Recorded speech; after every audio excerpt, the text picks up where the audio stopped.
Look, I know how difficult this is for you. Difficult? Really? You refuse to take the medication that could keep you from going blind? I refuse to take medication that could harm our unborn child.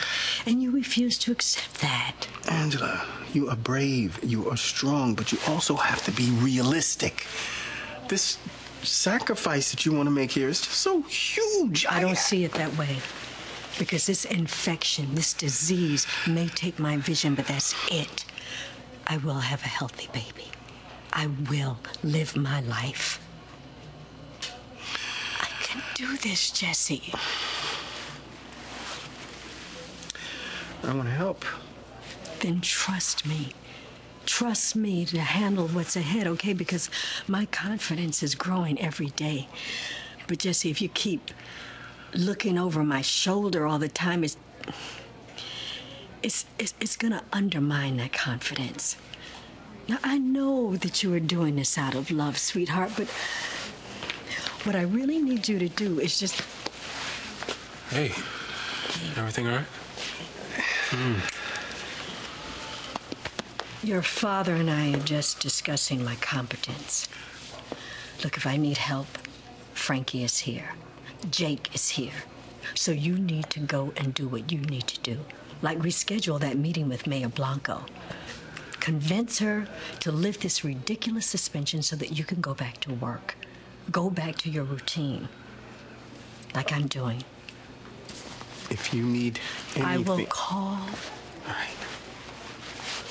Keep your eye on her, all right? Do me a favor. I love you, Chief Albert. I love you too, baby. I love you too. I love you too.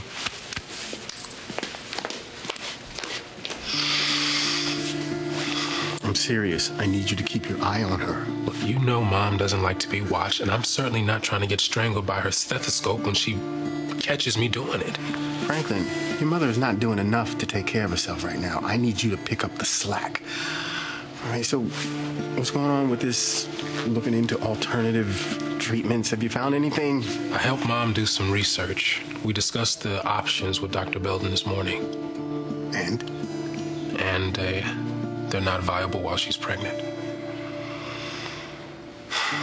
Keep on it. Find something. Wow. Bianca really got tense when you mentioned Reese called. Well, I've been apart for weeks. Can't be easy. A couple doesn't need to be attached at the hip to have a strong relationship, Madison. Sometimes a little distance is good. Going away and doing something by myself for once actually re-energized me. And Frankie, too.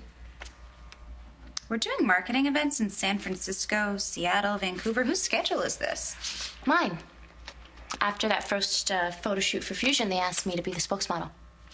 Well, I hope after all this jetting around, you're going to hang home for a little bit. Yeah, of course. Frankie really missed you while you were in Italy.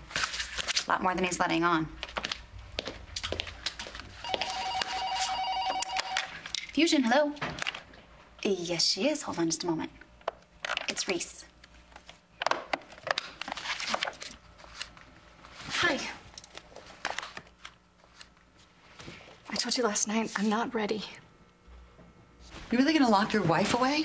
No, that evidence is simply an insurance policy. Oh, come on. You know it's not. You know this is something to hold over Greenlee's head, to control her, so she doesn't, what, escape? I knew you were insecure about Ryan. No. I am not insecure about anything. Oh. Greenlee is meant to be with me. She will never be happy with Ryan because Ryan will never love her or accept her as she really is. Okay, then why do you need this?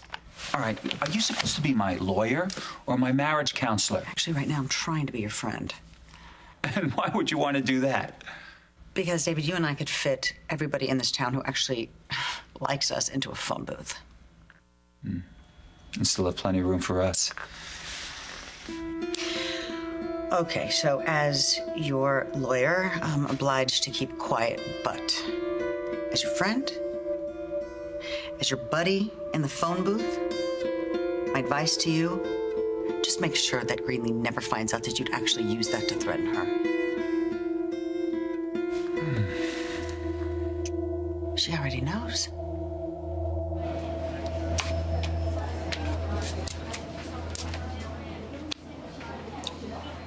What? No, it's cool, but how much you seem to care about Ryan and Greenlee still, you know, even after everything that went down. Yeah, well, I don't really have a choice.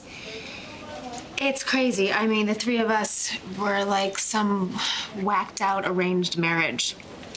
I think we're stuck together whether we like it or not. Okay, you know what? I need a break. Can you just call me if there's any news? You got it. I remember walking through the park that day, seeing you lying on the ground, unconscious. David standing over you, doing nothing to help you. I couldn't help thinking that if I hadn't shown up when I did, he would have let you die. I asked David for separation, and I thought he was okay with it. So when he insisted that I go to dinner with him, I said yes. He pulled out my chair for me. He poured me some wine. And then he threatened to send me to prison. He's blackmailing me to stay with him.